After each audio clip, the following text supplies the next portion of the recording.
This video will help you work with significant digits in AP Chemistry. We're going to review the general rules for counting significant digits and then how to manipulate SigDigs. And we're going to look at some situations that might not be entirely obvious until you get into the lab. Now, the SigDigs skill is tested every year on the AP exam. So here are the rules for counting SigDigs. It's pretty simple. A digit is significant first if it's measured. So in the measurement 2007.2 seconds, we read the 2000, the 0 hundreds, the 0 tens, and the 7 ones. Those are measured. This last digit is significant even if it's an estimate, the 0.2. So the 0.2 seconds is significant even if it's estimated. But it's also treated as an estimate and therefore is uncertain. The last digit in any measurement is uncertain. So the reading here is 2007.2 seconds plus or minus 0.1 second. Is the 0.2 seconds uncertain if I read it off a digital stopwatch as we see here? Well, the answer is yes, because we have to treat the last digit always as an estimate. This means that the true time measured with the stopwatch is between 2007.1 and 2007.3 seconds. How do we know what the uncertainty in any measurement is?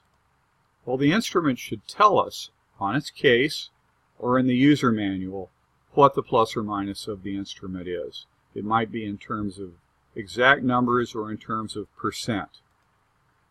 If it's not there, you have to assume that there's a plus or minus 1 in the last digit. That's the least you can assume.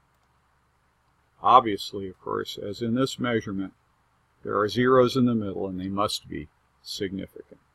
So the question of zeros and whether they're significant or not comes up, and that's a fairly easy one to work on too. Use the same rules for beginning and ending zeros. For example, if you're given the data 0.00325 liters, none of the zeros are significant because they're not actually measurements. They're just keeping the decimal point away from the number so that we don't think that the number is 3.25 or 325. You could express this as 3.25 times 10 to the negative third liters or 3.25 milliliters. In fact, that's the best way to describe a number like this. Therefore, you count the number 1, 2, 3 SigDigs in that scientific notation number, and you have 3 significant digits. Let's continue. For example, you're given 0.320 liters. The last zero here is significant because it's measured, or estimated, we should say. It means that when the liquid was poured into this particular graduated cylinder, the meniscus was right on the 0.32 line, not above it, not below it. You didn't have to estimate inside the space. Therefore, there are 3 SigDigs, the 3, the 2, and the 0. Now try some practice counts here. How many SigDigs are in these measures? I'll give them to you. Then you can turn off the video, work it out, and check your answers by turning on the video again. There's 72.340 grams, 0.0495 milliliters, 2.00350 kilograms, 700 seconds, and 500 point seconds. So turn the video off and work on these, maybe discuss them with somebody, and then turn the video back on to check your answers. The first one has 5 SigDigs. That last 0 is significant, as we've talked before. The second one has 3 because the 2 leading zeros are not significant. You could express this as 4.95 times 10 to the negative 2. The third one has 6 SigDigs. The zeros are all significant. The next one, you got to think about this. Nobody bothered to give you a decimal point, so you don't know where it is. So you have to assume that it's about 700 seconds, and there's only 1 SigDig. If you wanted to be precise, you'd put that decimal point in as on the last one, which is 500 seconds, and the estimated digit is at final 0. Reading digital instruments can be a challenge. This year you're going to be using several very fine instruments made and calibrated by the Vernier Instrument Company.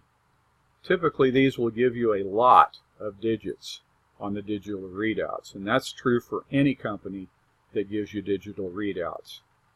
Not all of these digits are going to be significant all the time.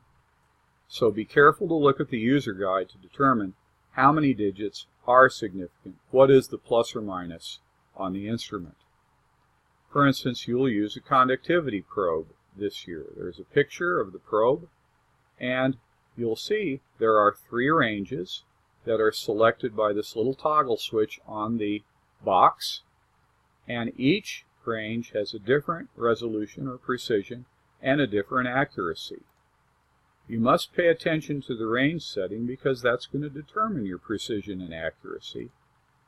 And you may need to calibrate with the included sodium chloride solution because your accuracy here could be as low as 8% on either side. That's a 16% range.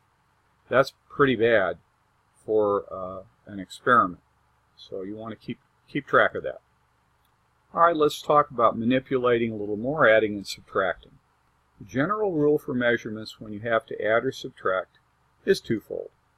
Use the same instrument, both measurements, so the precision and accuracy are the same. Then you line up the numbers and do the math just like you do on paper without a calculator. And the SigDigs you get in the end are never more than the numbers in the original measurements, and frequently there are fewer SigDigs. So, let's suppose we're adding to 2 lengths to get the length of an object. You've got a meter stick, and the object you're measuring is longer than a meter stick.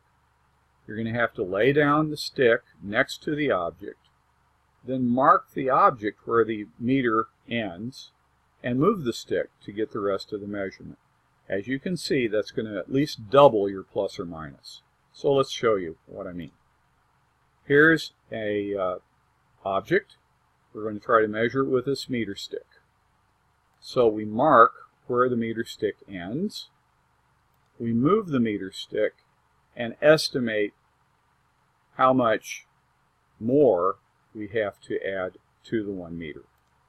So it's 1 meter, 1.00 plus 0.52, 1.52 meters for this particular measurement. And the plus or minus has increased significantly by having to move the meter stick. Let's talk about subtraction.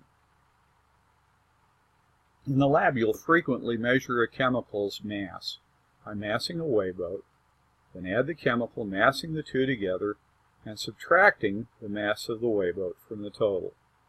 So the uncertainty on the total will double that way. So for instance, you've got 2.325 grams total, 0.226 grams on the weighboat. The difference is 2.099 grams. That's how you do that. Now the question I'll ask, and I won't answer, is if you were to tear the weighboat first, will that eliminate the additional uncertainty given by the second massing? And you can talk to a friend or your teacher about that. Multiplying and division rules are very easy. When you're multiplying and dividing measurements, the number of SigDigs in the answer is always the same as the lowest number of SigDigs in the data. You remember that by remembering that in a chain, the weakest length determines the strength of the chain. But it's best to learn from examples. So what's the area of a rectangle? Well, we know the length is 27.2 centimeters. The width is 3.6 centimeters. The plus or minus is 0.1 centimeter. So go ahead and do this. Turn the video off while you do the work, and then you can check your work by turning the video back on. Area, of course, of a rectangle is length times width. 27.2 centimeters, we multiply that by the width of 3.6 centimeters, and the calculator says 97.92 centimeters squared. But the weakest data is 3.6 centimeters. That's 2 digits.